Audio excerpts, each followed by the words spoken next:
Hello, you guys. So today we are gonna read another spooky Reddit.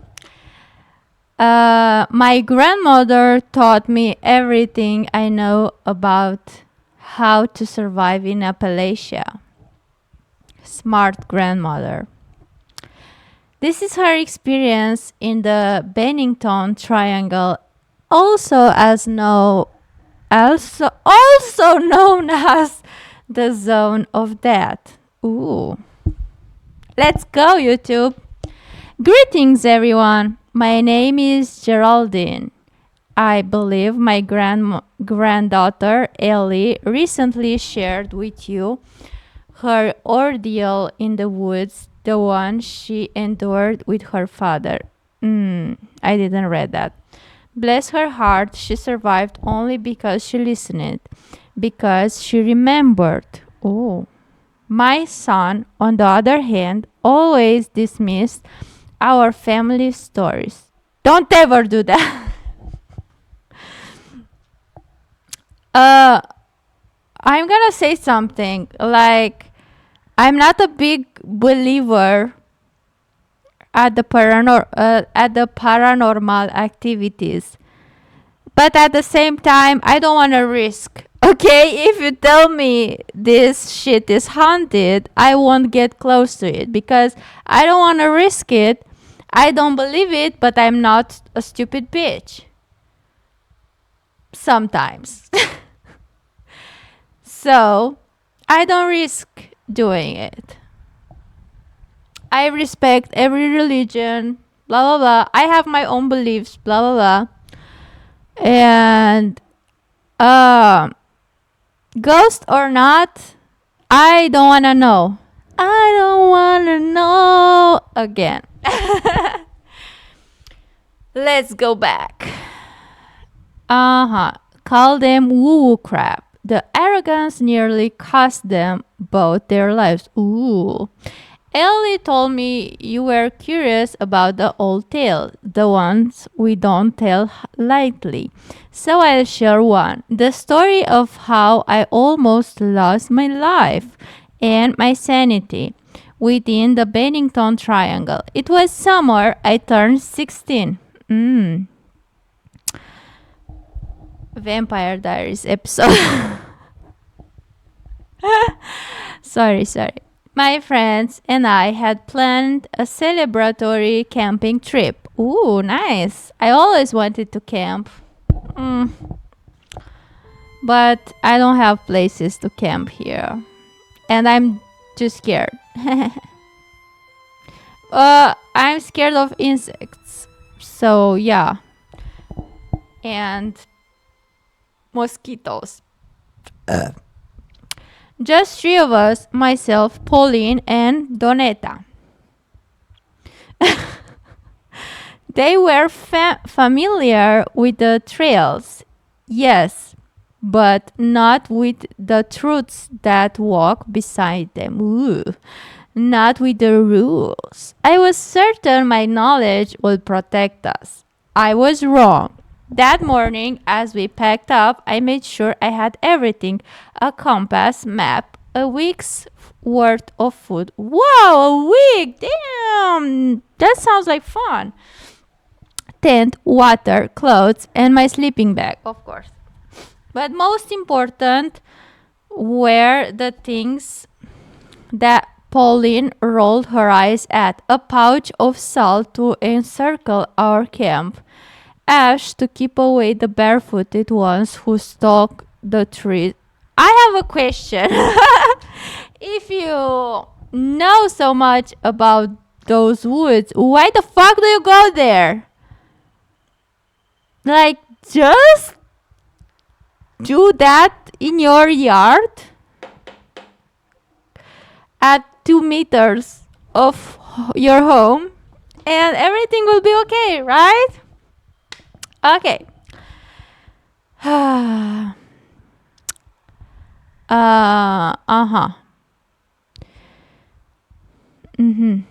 The ones who stalk the trees after sunset. A red string tied tied tight around my waist to confuse the triangle's pole. I'm sorry, I will laugh too at this. And iron feelings to weigh down the soul in places where the veils were thin. Donetta agreed to carry a pouch like mine, and I wrapped the red string around her waist too. But Pauline just scoffed at me. What else? When I offered her the same. The hike became peacefully, almost too peacefully. Birds chirped, wind played in the leaves, and sunlight danced along the path, like it was leading us somewhere. Then everything changed. OMG. The light dimmed, thought no clouds had passed the sun. A cold mist bled across the trail ahead of us. Oh my god, I hate the mist. Oh, I'll go back. I'll be like, ah. And then silence. Oh, total silence. Not a bird, not a breeze. Oh my god, just nothing. And I knew. Rule 1. If the birds stop singing, close your eyes and count backwards from 13. Do not open them until you hear a chickadee. What is a chickadee? Please tell me. Wow, that's good for me because I will learn these rules like a prayer. If I go in the Appalachian mountains, which is never, but it's good to know. We had stepped into a thin place, a fault line in the sky, in the skin of the world. Close your eyes, I hissed, stopping cold. Now, and don't open them until I say. Donetta's eyes suddenly widened in confusion and fear, but she quickly obeyed. Pauline laughed. Seriously? Another one of your creepy old rules? I closed my eyes, began counting. 13, 12, 11. A shiver carved down my spine. Something was there, moving, heavy, slow, wrong. The air around me shifted as if space itself bent to let it pass. 10, 9, 8, footsteps, bare, wet. Not behind me, not besides me, next to Pauline. OMG, Pauline, stop being a bitch and count. 7, 6. She gasped, a strangled, sharp noise, not fear, surprise. Then a scream tore through the trees, brief, cut off, and then nothing. 3, 2, 1.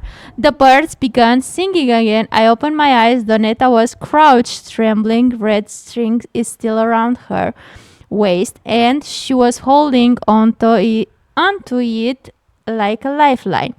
I turned towards where Pauline had stood. She was gone. The fuck, Pauline? Just do the damn rules.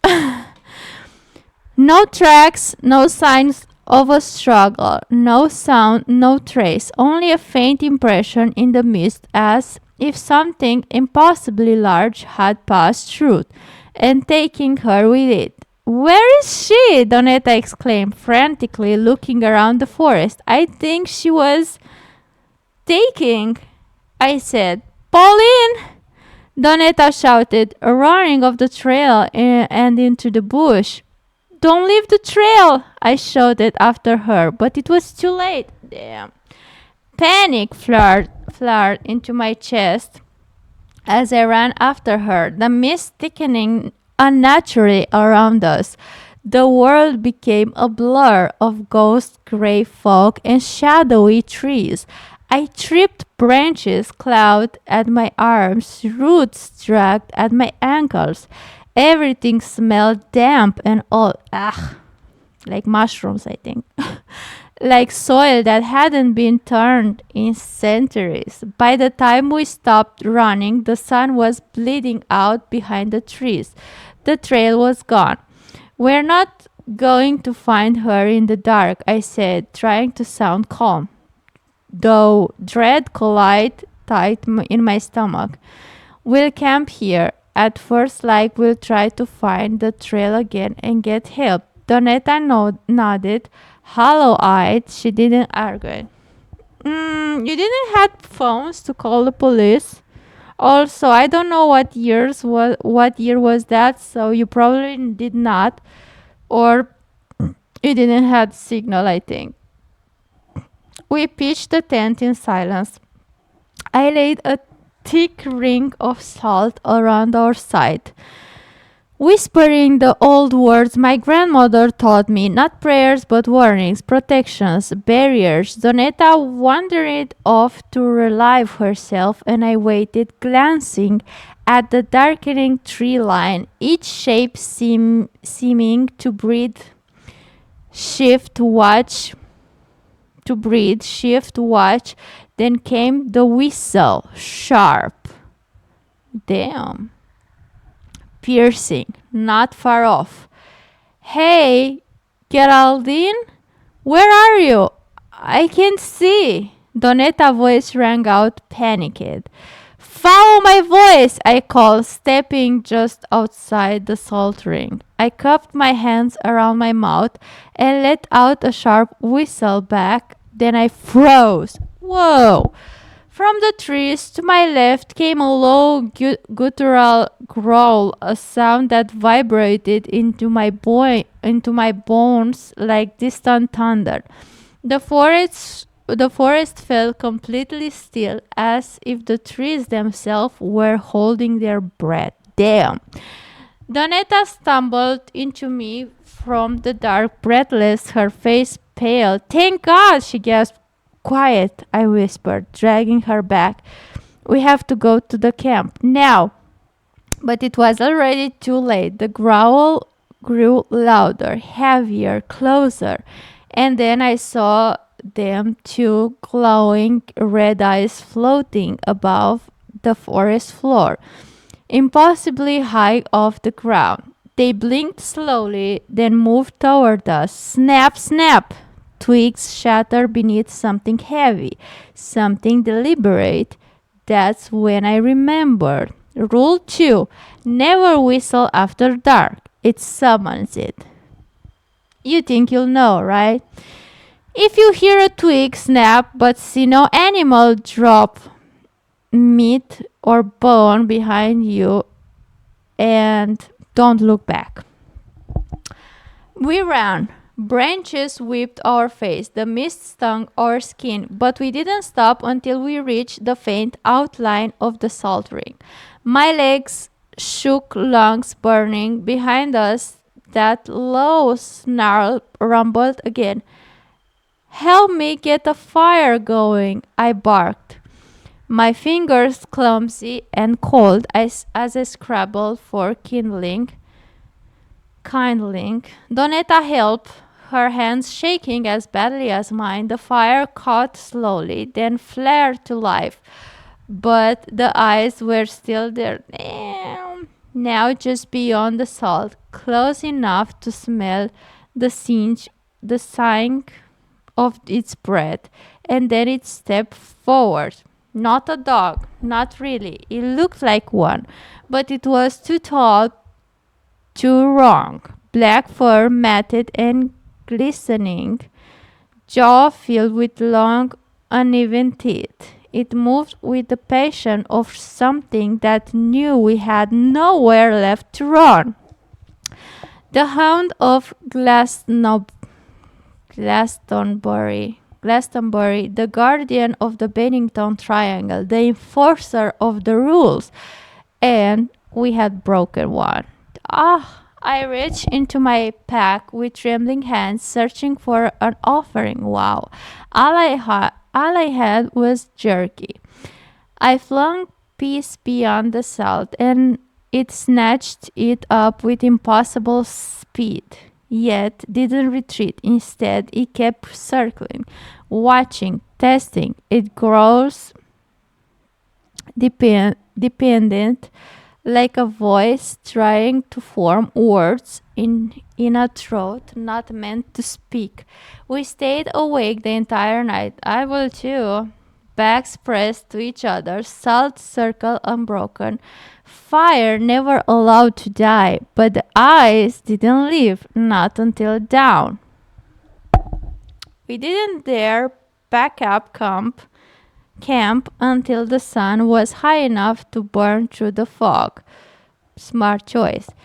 Even then, our hands trembled as we smothered the fire. Every rustle in the bush made us jump. Every snapped twig set our nerves on edge. We didn't speak, we just moved quickly, carefully, constantly glancing behind us. It took hours. My compass spun more than once, the needle twitching like it was unsure where we were.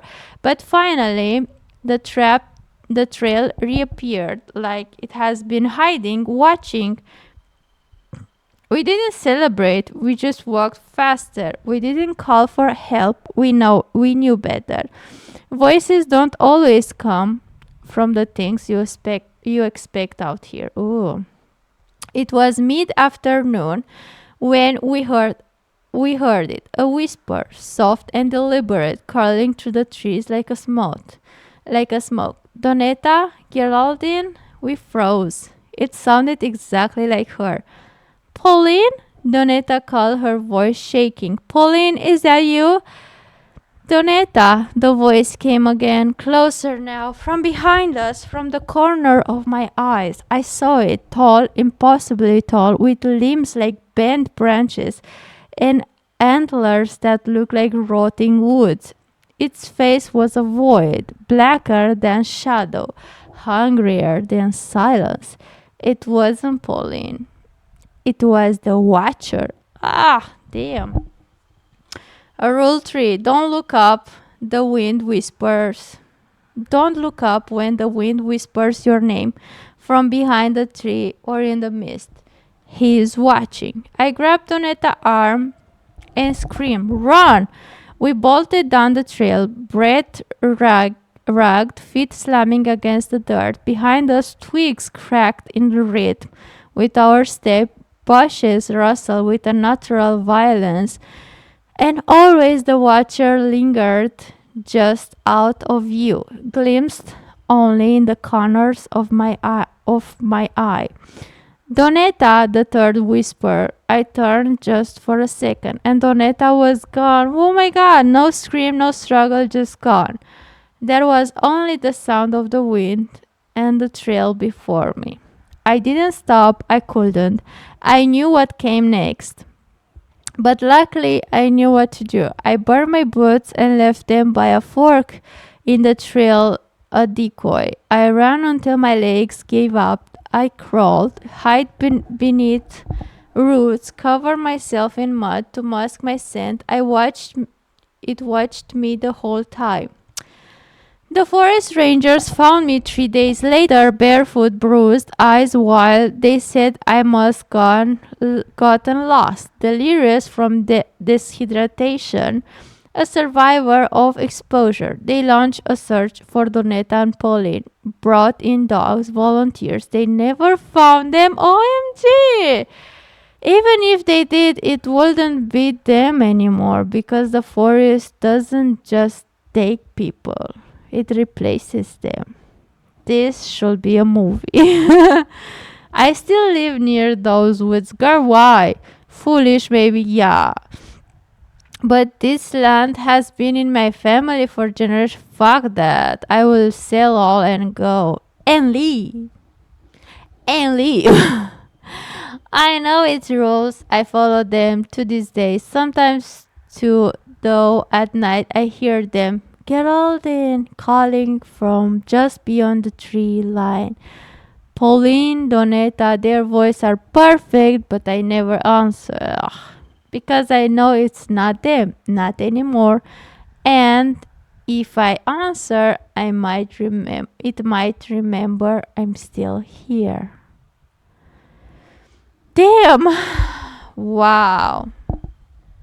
I don't think it's real, but it was very good written and it scared me so bad. And I will probably think about it tonight, like I do every time. Let's see a little bit the comments.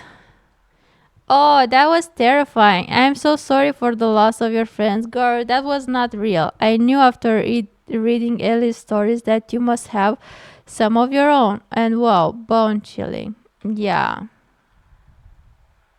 that's just a story. I don't think it's real. Appalachia is home to plenty of cryptids. The Grassman, the Grafton Monster, blah, blah, blah. The Yahoo Messenger. I'm too unserious for this. I must be going to the wrong forest because I've never had this happen. You got 3 times. Yeah.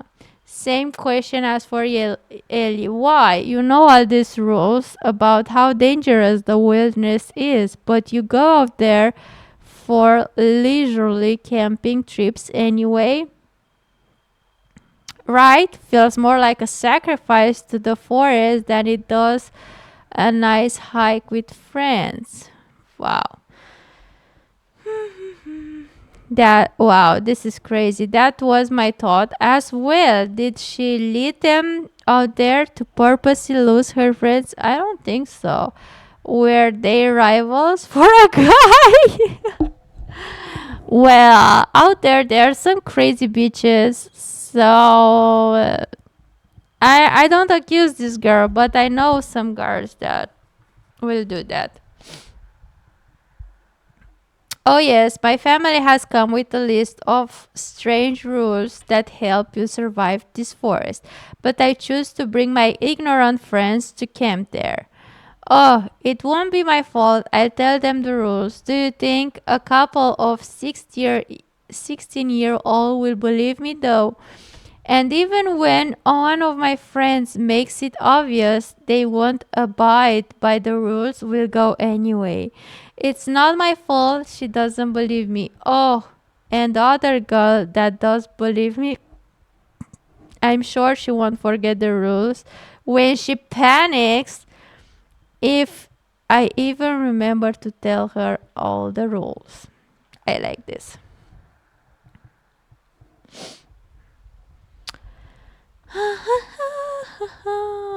Chill out, you guys. It's just a story. This is not real.